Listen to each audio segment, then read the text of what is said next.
Welcome to the Money Watch Show. It's Thursday, July 13th, and we are here hopefully helping you make better financial decisions, or at least exploring the different options that are available to you. This is not a finger-wagging program. This is a program where we encourage you to be part of your own process. We is me, Jill Schlesinger, CBS News business analyst and certified financial planner. And he is Mark Talercio, the best executive producer in the world and also a certified financial planner. And Mark, I think that may be one of the, when people say to me, like, what makes you different than a lot of other shows? I really believe that we are able to work with people. Like we're kind of coaching them, but we're saying, what do you want to do? We really are soliciting the questioner's opinion and how they think they want to go forward, right? And then we do our best to try and help them get there. Exactly right. And I think that what we are hopeful for when, you think about all of this is that you come on with a bit of an open mind. I think that's really important because sometimes you're on a certain path and you have an idea about what you want to do next, and we might raise other possibilities. Be open to it. And if you're just like, oh no, this is the way I'm going to do it, sometimes we get off the air with people and Mark says, oh, he's never going to do that. Or she's never going to do that. If you're open-minded about this, I just think that that's part of what we share in this community. We tend to be people who are like, oh, okay, wait, there's more than one way to actually answer this question. Then I think you'll get a lot more out of the experience. So do give us a shout. Go to the website, JillOnMoney.com, click the Contact Us button, check out all of our content that lives there. And most importantly, sign up for that free weekly newsletter. Mark does a great job every single Friday, brings together all the good stuff that he finds throughout the World Wide Web. And today we are joined by Violet. She's on the line from the Midwest. Hi, Violet. How are you? I'm good. How are you, Jill? How do you feel with that name? We just gave you that name. How does it feel? You're gonna like put it on. It's like a sweater. Like, how does it feel so far? Violet. I really love it. I really feel like I'm embodying it. Okay, excellent. Because this is like a way to maybe try out like maybe a pseudonym for yourself in case you ever need it in the future. So Violet, what brings you to us? Okay, Jill. So I have like a 3-part question for you. Age-old concern of how are we doing financially right now? Mm-hmm. What else can we be doing? And can we live a little bit more, maybe spend a little bit more on fun? Absolutely. Let's go. We're gonna do all of this. So Violet, you say a we, so tell me about who's the we? Okay, my husband, he is 27. Okay, and how old are you, Violet? 28. You're so young. You're fine, I'm sure. Are you both working full time? Yes. How much do you guys earn together? I earn 110 base with a like 20,000 to 30,000 bonus, and he earns 80 base with a 10K bonus. Okay. That's pretty nice earnings for you two. Do you guys have kids yet? No. Okay. In the future, perhaps? Yes. Okay. Yes, she says. Maybe name Violet. Who knows? I know. There could be a Violet. Okay. Are you both using retirement plans through work? Yes, we are. So I max out mine, kind of do halvesies on Roth and pre-tax. Mm-hmm. And he does a 12% Roth.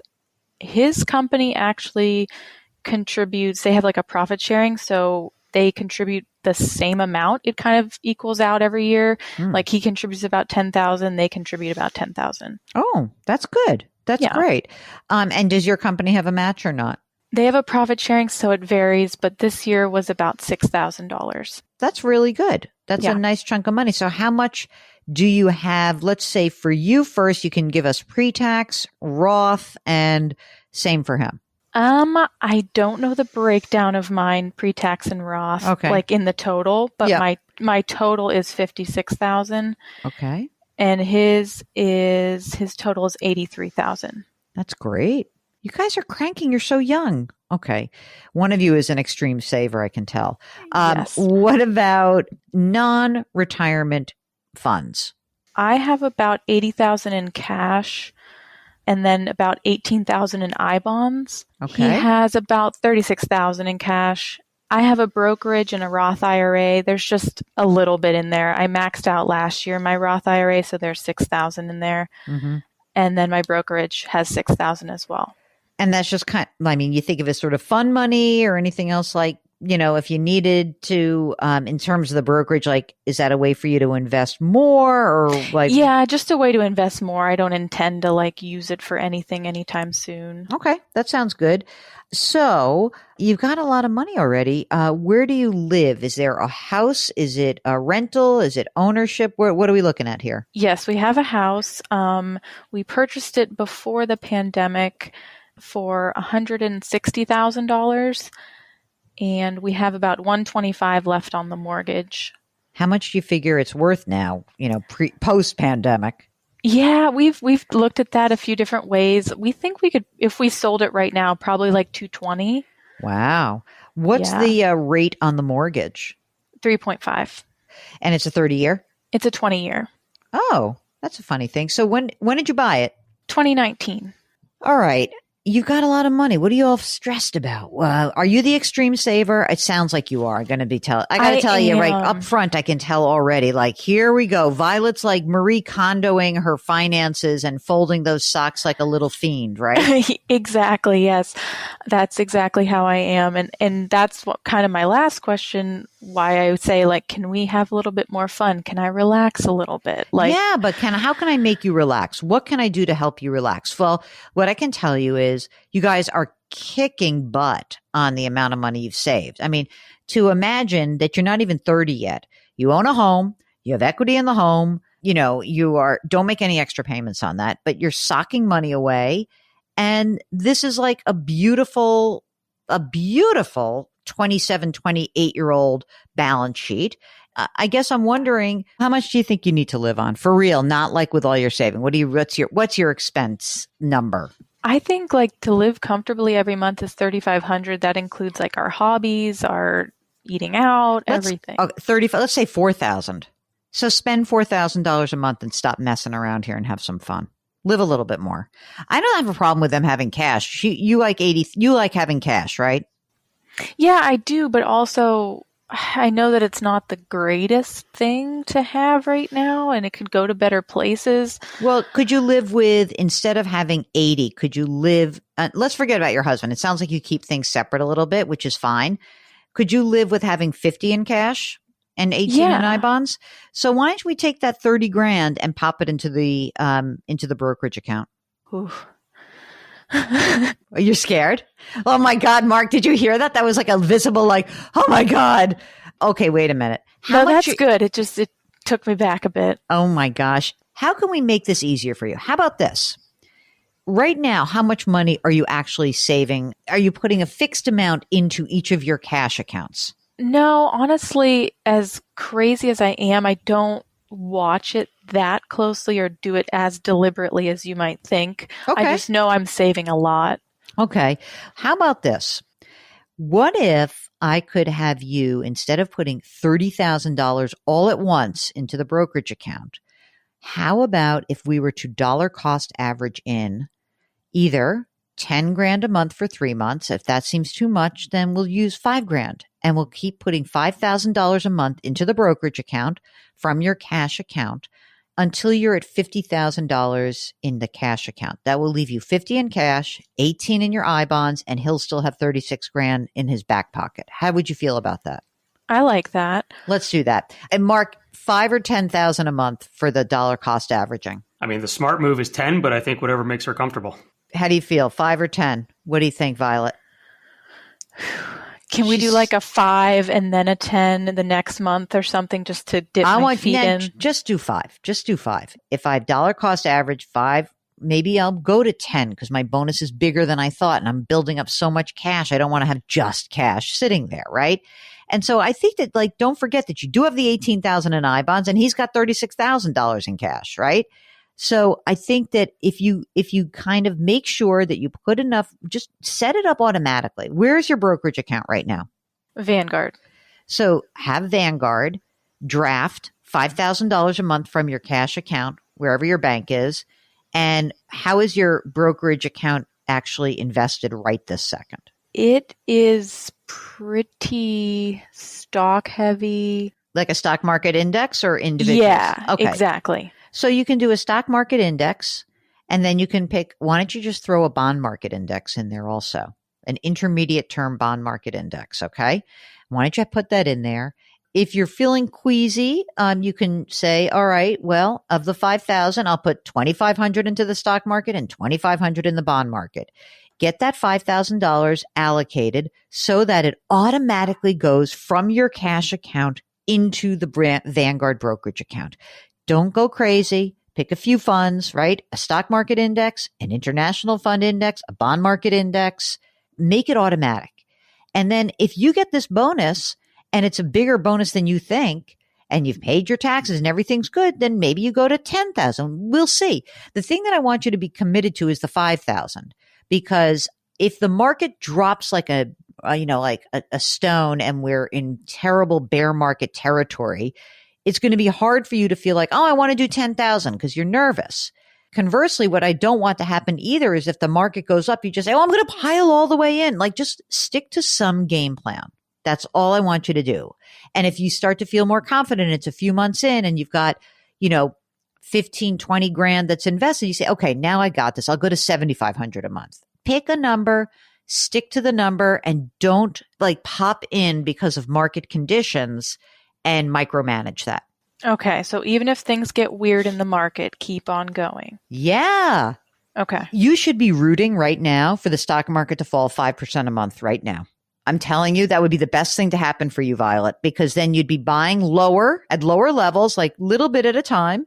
And you wouldn't care because you're like, let all the other stuff fall. Like, I know you'd be like, oh no, my $56,000, his $83,000. Like, it won't matter. I promise you that it will not matter. But if you can commit to this, you're so young, you are going to be in great shape. And then when you're ready to have kiddies, you'll have this nice brokerage account. You will be able to either use that to fund the 529 account that you'll open for your yet unborn child. Or maybe you'll just say like, hey, wait, actually, we're making so much money, we can do everything. But you're in such good shape. Don't you agree, Mark? 100%. Yeah. I mean, I was playing with the numbers before. You got 30 years to go, in your working career, 30 plus years. You keep doing what you're doing. You're not going to have 1 million. You're not going to have 2 million. You're not going to have 3 million. You're going to have more than that. But one other thing I would say, you're so young. I would make your retirement plan contribution 100% Roth. You're going to lose the ability to use the Roth IRA soon. So I would just make it all Roth. How do you feel about that, Violet? You're going to have to pay more taxes. That is a little bit rough. You'll be glad down the line. You will, and then you'll know that you've paid the taxes already. That's the beautiful thing. I think it's certainly worth doing it. And I think that you will be happy that you have done it. I really do. You're both in a situation where you're making so much money right now and you're not even 30 yet. It's probably only going to go up. I do think it would be in your best interest to choose the Roth option. Maybe adjust it by 2% each year going forward. Increase your Roth by 2%, decrease your pre-tax by 2%. Okay. Violet, life insurance? Yes, we both have life insurance.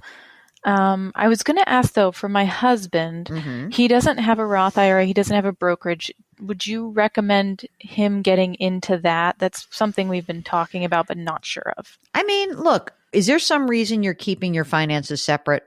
Can he pop money into your Vanguard brokerage, or do you want to have him have a separate account? It's something we just have been comfortable keeping separate. We can make a joint one. It doesn't really matter. You don't have to. Then have him open up a brokerage account, and he can take, maybe the way he starts is he just says, okay, I have 36,000 in savings, and I'll take whatever my bonus is and put that into a Vanguard brokerage account, and you can keep it separate. It's fine. But I mean, you don't have any other debt besides the mortgage, right? Correct. You got to live a little. You're so stressed and you're in such great shape.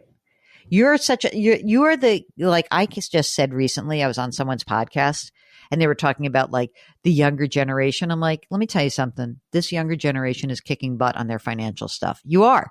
And maybe you were wired this way anyway. Do you come from a family of savers, or do you come from a family of spendthrifts and this is your response to it? No, definitely a family of savers. I had a single mother growing up, and she did a fantastic job on one income, saving everything. And yeah, so it's in my blood. And what about him? Is he not quite as diligent as you? But he seems pretty diligent. Yeah, I mean, he's pretty carefree. He just goes with the flow. I don't think he has any clue of what he's saving and what he's spending, and it just ends up working out for him. So, well, I mean, it's good. It's worked out for both of you. I think you're in great shape. I really do. I want you to spend $4,000 a month and have fun. You're going to dollar cost average into your investment account. When you have kids, call us back. We'll see where you are and make some decisions at that point. You're in very, very good financial shape. That doesn't mean bad things can't happen, but it means that where you are today, like live a little, have some fun. Okay, Mark, how do you feel about the show? In terms of it being over for today? Yes. As we head into the dog days of summer, yeah, another week in the books. Perfect. Is it officially the dog days of summer? Yeah, sure. Why not? I think August is more of dog days, but that's okay. But I'm cool. Whatever dogs want to roll this summertime, that's fine with me. I feel good. I feel really good about where we are in the show. I feel really good about our audience and everyone who participates. We thank you so much. We really do it. We don't take this for granted because you could listen to a lot of stuff. So we're glad that you're listening to us and allowing us to have a little glimpse into your lives and your financial lives. So thanks so much for that. If you want to join us, just go to the website, JillOnMoney.com, click the Contact Us button. We'll get your note. Check the box if you want to come on the air live. Don't forget, you can subscribe to our new service, Jill on Money Live, quarterly access to live webinars, lots of bonus content. Go check it out. All right, time to close shop. Mark Talercio is the co-host, executive producer, and web king of the program. We are distributed by Paramount Global. We drop our episodes every Tuesday and Thursday. Put your hands metaphorically on someone's back.